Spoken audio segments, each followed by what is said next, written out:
दोस्तों बॉलीवुड में ऐसी बहुत सी एक्ट्रेसेस हैं जो फिल्म इंडस्ट्री में आके पहले कुछ साल का काफी स्ट्रगल करती हैं, शॉर्टकट यूज करती हैं और तब भी अगर सक्सेस नहीं मिलती तो अमीर और रईस इंसानों को प्यार में फंसाती हैं और एक झटके में करोड़पति बन जाती हैं। इसके बाद उन्हें ना करियर की चिंता होती है और ना ही फ्यूचर का कोई खौफ। आज जिस एक्ट्रेस के बारे में आपको मैं बताऊंगा वो किसी समय पर बॉलीवुड में स्टार बनने आई थी, लेकिन 4-5 साल धक्के खाने के बाद जब सफलता नहीं मिली तो इन्होंने अमीर इंसान से प्यार किया और फिर शादी करके करोड़ों की मालकिन बन गई। ये एक्ट्रेस कोई और नहीं बल्कि दिव्या खोसला कुमारी है। तो चलिए दोस्तों इनके रोडपति से करोड़पति बनने तक के सफर को जरा करीब से जानते हैं। 27 नवंबर 1981 को दिल्ली में जन्मी दिव्या खोसला ने जानकी देवी मेमोरियल कॉलेज में पढ़ाई की और फिर बैचलर ऑफ कॉमर्स की डिग्री ली। उनकी मां ने उनसे हमेशा पढ़ाई पर ध्यान देने की इच्छा की और मूवीज देखने पर हमेशा रोक लगाई, लेकिन कहते हैं ना लगाम घोड़े पर होती है इंसानों पर नहीं। कुछ प्रिंट एड्स मिलने के बाद दिव्या बॉलीवुड फिल्म इंडस्ट्री में अपना करियर बनाने के लिए मुंबई चली गई। दोस्तों मुंबई जाने के बाद दिव्या को फिल्मों में तो काम नहीं मिला, लेकिन साल 2000 में दिव्या को एक एल्बम सॉन्ग मिला।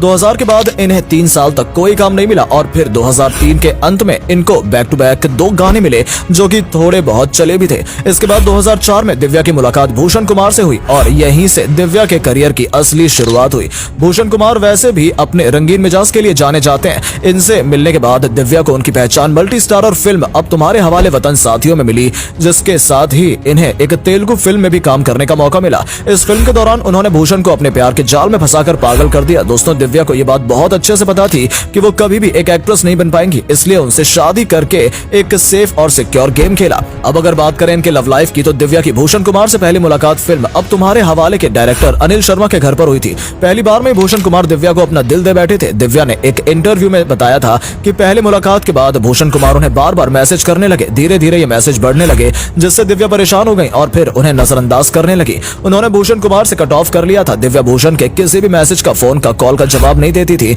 इसके बाद भूषण ने अपनी कजन को दिव्या के पास भेजा। उनकी कजन ने दिव्या से कहा कि क्या हुआ, तो भूषण के मैसेजेस का जवाब क्यों नहीं दे रही हो, वो तुम्हें बहुत पसंद करते हैं। दिव्या ने बताया कि वो भूषण को जानती नहीं है, अगर कोई रिलेशन रखना है तो इसके लिए भूषण को उनके पेरेंट्स से बात करनी होगी। फिर भूषण की मां दिव्या से मिलने गई और उन्होंने दिव्या को मनाया। भूषण कुमार ने दिव्या की फैमिली को अपनी बहन की शादी में भी बुलाया था। वहां पर दोनों फैमिलीज की आपस में बात हुई। दिव्या के पेरेंट्स को भूषण काफी पसंद आए। उनकी मां ने बताया कि उन्हें भूषण का नेचर काफी पसंद आया था। इसके बाद दिव्या भी धीरे धीरे भूषण को पसंद करने लगी और फिर 13 फरवरी 2005 को जम्मू के मां वैष्णो देवी मंदिर में दोनों ने शादी की। इसके बाद 2011 में दिव्या ने अपने बेटे रूहान को जन्म दिया। शादी के बाद दिव्या ने एक्टिंग करियर छोड़ दिया और प्रोड्यूसर, सिंगर और डायरेक्टर बन गई। दोस्तों ये अब कुछ तो उन्होंने बताया, लेकिन हुआ सब कुछ इसका उल्टा ही था। शादी के बाद दिव्या एक मशहूर सेलिब्रिटी बन गई क्योंकि अब वो बॉलीवुड की सबसे बड़ी कंपनी के मालिक की वाइफ बन चुकी थी। शादी के बाद साल 2014 में वो कंपनी का काम देखती रही और 2014 में ही उसने यारिया फिल्म में एक डायरेक्टर के रूप में अपना करियर शुरू कर दिया।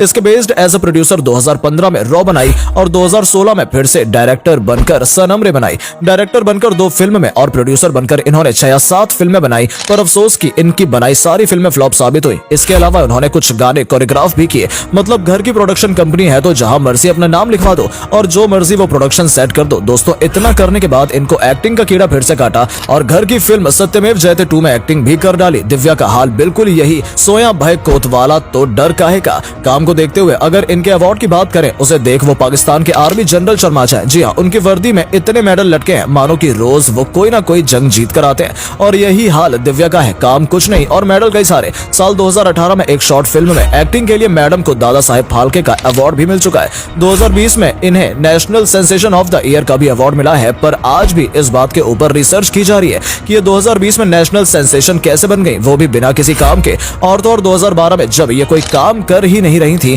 तब भी इन्हें स्टाइल दिवा ऑफ द ईयर के लिए दादा साहेब फाल्के का अवार्ड मिला था। दोस्तों दिव्या कई बार पब्लिसिटी के लिए चीप हरकतें करते हुए भी चर्चा में आ चुकी है। साल 2020 में दिव्या ने लैक्मे फैशन वीक के लिए रैंप वॉक किया था और वहां इसे कुछ ऊप्स मोमेंट का सामना भी करना पड़ा था। दरअसल वॉक करते समय इनके लहंगे का साइड बटन खुल गया था और इससे पहले कि लोगों को इनके गुप्त सामग्री के दर्शन हो पाते, इन्होंने लहंगा पकड़ लिया और वापस चली गई।